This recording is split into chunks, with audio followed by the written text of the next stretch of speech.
What I've come to realize about mental health is it's often something that doesn't get prioritized until a significant amount of damage is already done. The number one biggest and most helpful thing that I did was at the beginning of the year, Google revealed the top New Year's resolution searches, and most of us would think number one on the list would be physical fitness, dieting, or even ways to be more financially stable. But believe it or not, mental health was ranked number one.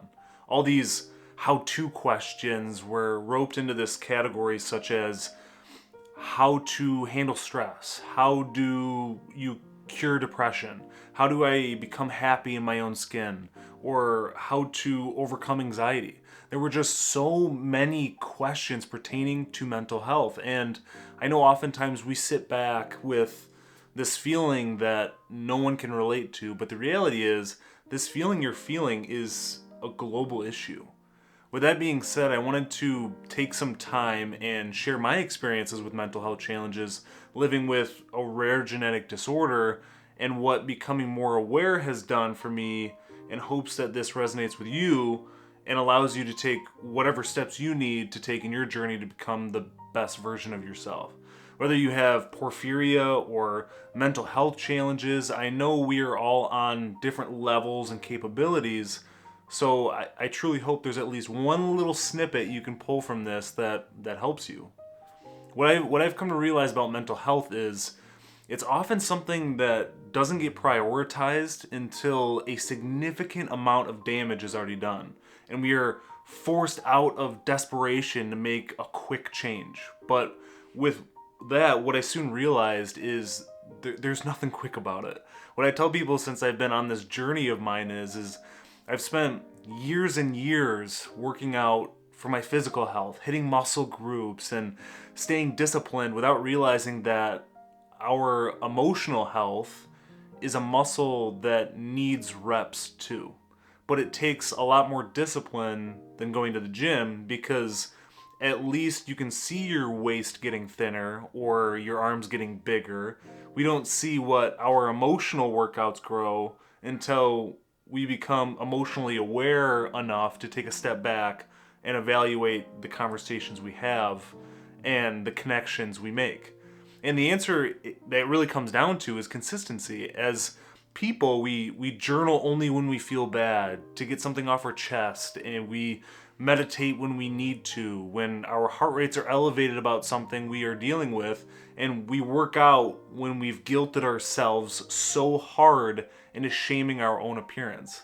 Instead, we should be doing these things not necessarily every day, but with a routine to stabilize ourselves with consistency. For me, being diagnosed with the rare genetic disorder acute intermittent porphyria in 2018, I neglected to acknowledge this drastic change my life was going to take on. From being an extremely healthy and active young adult to now having all these appointments with specialists and having to get treatments and nobody having any answers whatsoever. It did, and does take a massive toll on me, even though the frequency of my attacks are not nearly as much as a lot of my other porphyria friends out there. But that doesn't mean we all don't, as individuals, face hardships or low times. In my mind, I said, psh, it only happens once a year, who cares? And as a stubborn man, I left it that way until I found myself in a hospital bed once again with another attack. And that stubborn mentality made me neglect learning more about this disorder, to the point I was facing barriers and hurdles that could have been easily avoided. All these pent-up emotions finally came out and exploded all at once. Not only was I dealing with the pain and agony porphyria was putting me through, I was dealing with the emotional instability at the same time. It wasn't good for friends and family who came to support me, and it definitely wasn't good for me. All that to say, I was not stabilized, and I was definitely not consistent. I leave the hospital and everything I went through would just be left there without taking a step back for 5 seconds to reflect on it all Instead, I have found over the years I utilize humor as a coping mechanism, making people laugh, creating content for my business that puts a smile on people's faces. Even though off camera, my mind was like the analogy of someone falling into quicksand without having the leverage or awareness to get myself out of it. My lack of emotional acknowledgement not only made my hospital visits horrible, it made every single aspect of my life horrible. My emotions were pretty much a roller coaster or a crazy hyper little dog off a leash, if you could see that.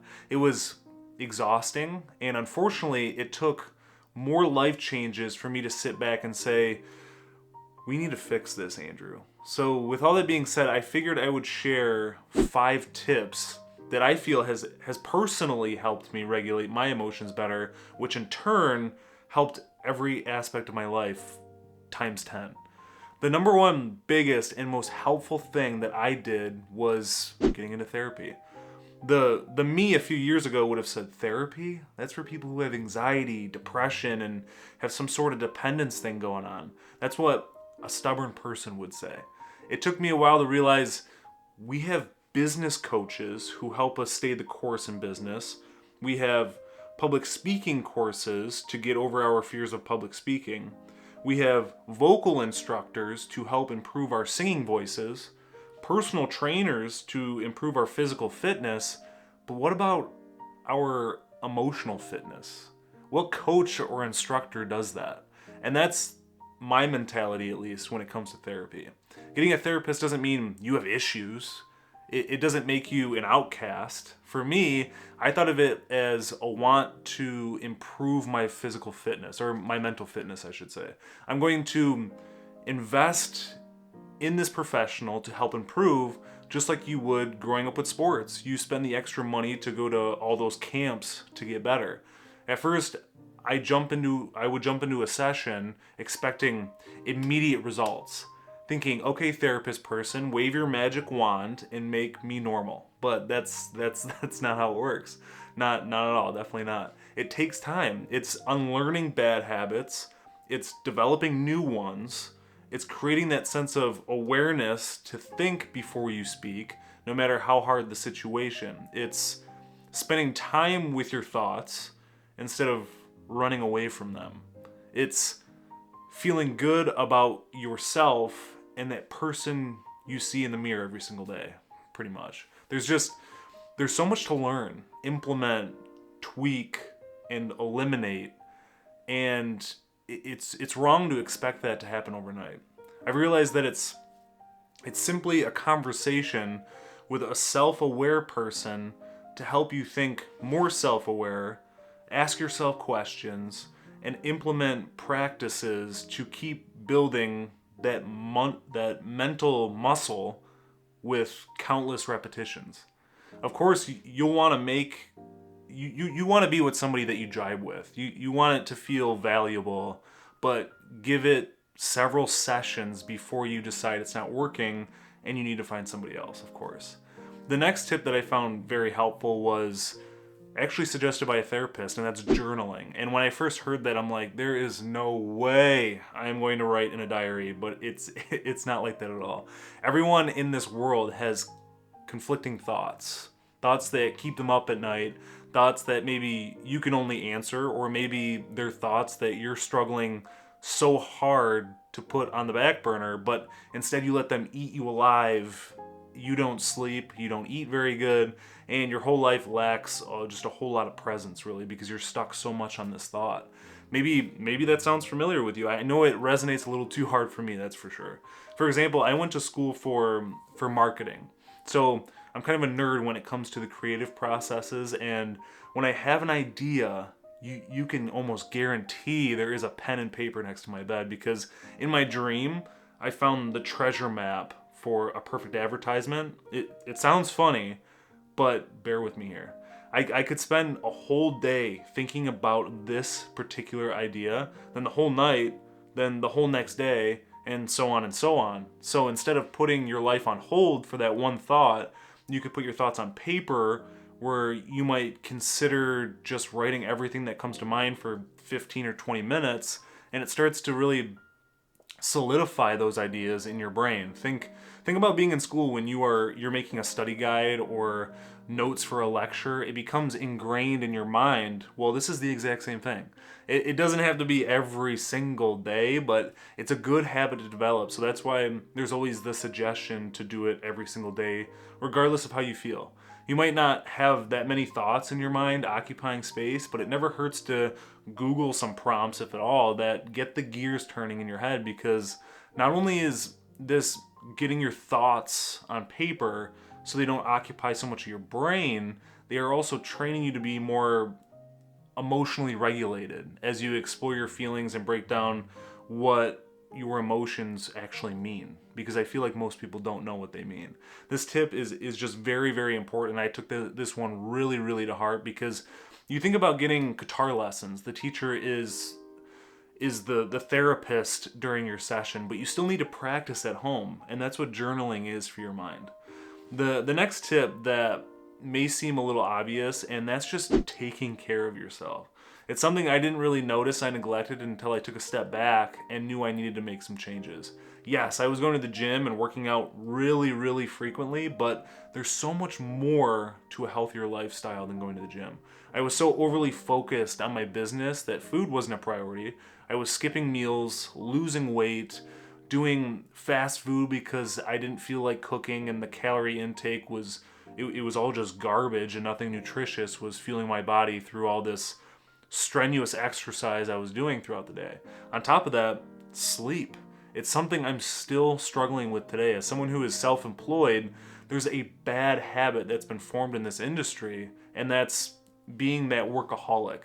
Someone who wears the lack of sleep like a badge of honor. People saying, oh, they got 4 hours of sleep last night, then continue that trend for years and years.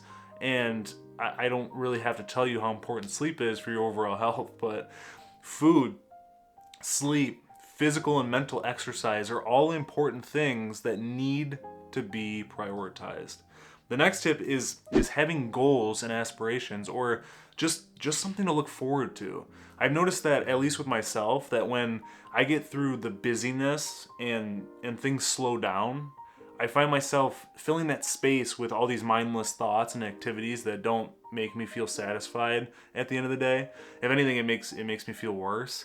Have you ever just gotten done with your day and just started to question your productivity, but then when you have that vacation to Paris in a few weeks, you don't question anything at all because you're just thinking about Paris? It works the same with goals too, whether it's fitness goals, mental goals, reading goals, or any goal that pertains to a hobby you have. Just get a goal in mind, put it on paper, and make it something you can see every day and work towards. It doesn't have to be something life-changing. Maybe you're not someone who gets up and moves enough. I know I'm one of those people at times, so make a goal to get up every hour if you're sitting at a desk, pace your house and do some movements for 10 to 15 minutes and repeat it throughout your day.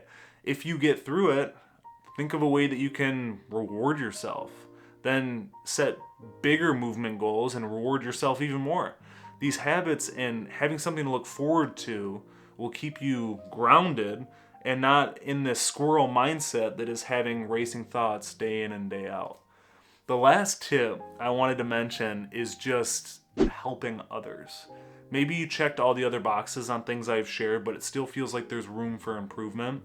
Just consider helping others. I know when I was told that, I immediately thought I had to throw a hairnet on and get into a soup kitchen, but it doesn't have to be that if you don't want it to, of course. We think about volunteering and doing manual labor, the can drives, the Habitat for Humanities, but for some people that just doesn't work. Think about ways that you have helped people in the past and lean into it a little bit more, especially if it feels good to you and it doesn't feel like a chore too.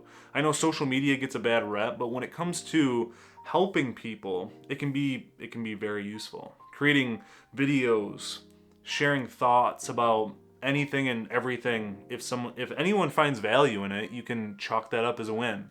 And just don't get too caught up in the numbers of it all. Going out of your way to help someone in person or online makes you feel better about yourself and allows you to keep filling that emotional bucket of yours. This could be as simple as asking someone how they're doing, complimenting someone's clothing, or just a simple wave. It's no secret that in this world today we feel more and more like strangers with technology and just this digital age we're in now. People walk by without saying a word, don't open the door for you, have road rage without knowing the circumstance. Doing what you can to shed light on someone you know or don't know is always a positive thing you can do for others as well as yourself, really.